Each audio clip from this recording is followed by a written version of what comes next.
Who's that voodoo? Undoing your doo-doo.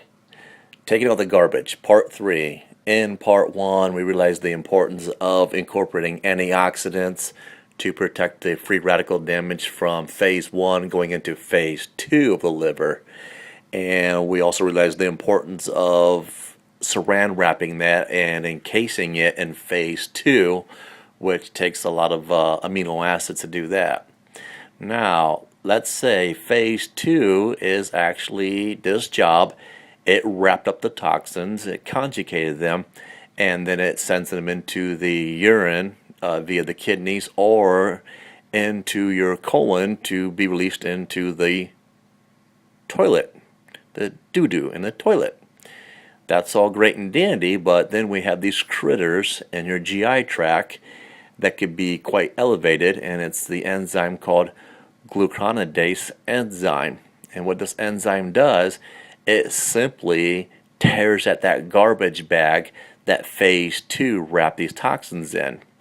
Now, the longer these doo-doo toxins stay in your intestines, the more damage they do.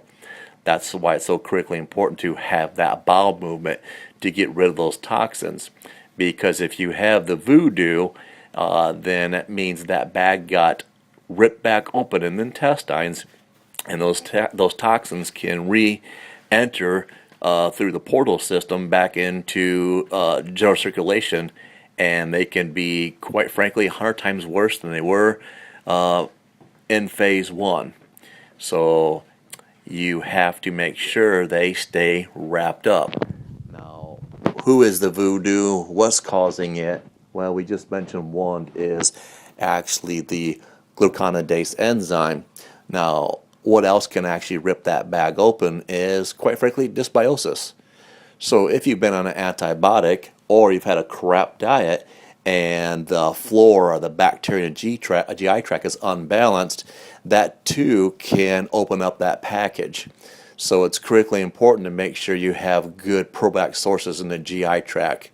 And then you want to make sure you take something like calcium D-glucarate if you suspect or tested and you do have that enzyme unconjugating. The third one is simply, and this is probably the easiest one to do, is to increase your fiber. Our ancestors got over 100